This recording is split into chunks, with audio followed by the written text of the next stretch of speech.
des méthodes et techniques pour collecter les données.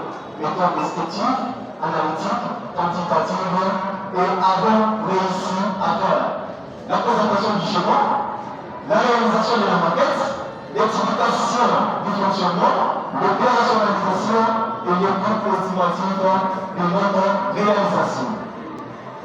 Tel est le schéma pratique du montage. C'est-à-dire nous avons une éolienne, nous avons de l'autre côté la photovoltaïque. Avec, comme notre sujet, cet outil de conception et réalisation d'un module PPT pour la gestion des ressources d'énergie, nous avons combiné l'éolien et la photovoltaïque. Avec l'éolien, ça transforme l'énergie éolienne, soit les vents en une énergie électrique. Alors de l'autre côté, nous avons la photovoltaïque qui transforme aussi l'énergie du photon en une énergie électrique. Ceci, nous allons combiner ça dans un module PPT pour avoir une énergie en permanence chargée de batterie afin que les gens ne puissent pas se plaindre. Ça, c'est le résultat. Le résultat que nous avons le schéma fonctionner.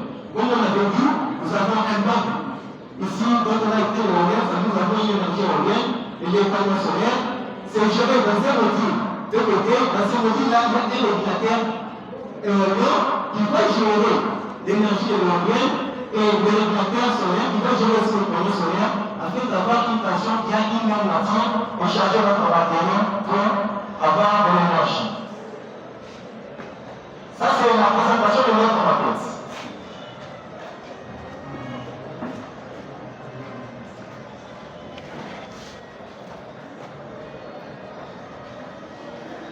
Celle-ci est une maquette que nous avons réalisée. Nous avons supposé avec ceci un panneau solaire avec des systèmes éoliens. Avec notre maquette ici, vous allez voir c'est toujours le même fonctionnement. Nous avons un panneau solaire là-bas, l'éolien, qui sera géré dans le module PPT afin d'avoir une énergie qui sera soit convertie. Vous pouvez convertir cette énergie-là en ACO, par exemple pour avoir des tensions de 220 volts, ils peuvent augmenter des grands volts à une connaissance, etc. Donc, avec ce montage, nous sommes faits. Cette maquette, nous avons réalisé ceci pour aider aux gens, faire voir aux gens qu'il y a dans votre maison, vous pouvez avoir une photovoltaïque. Si vous avez une photovoltaïque saine, lorsqu'il n'y a pas de rayons solaires, vous voyez que les batteries ne seront pas bien chargées. Alors quand on a combiné l'éolien et la photovoltaïque, il faut que vous ayez de l'énergie en permanence. Donc, quand l'énergie coule, l'éolien coule au travers du vent, ça transforme le vent dans une énergie électrique. Car pratique, on peut passer d'abord, je vous montre un peu avec la table de vérité. Vous avez une minute. Ouais. Avec la table de vérité, nous avons dit que c'est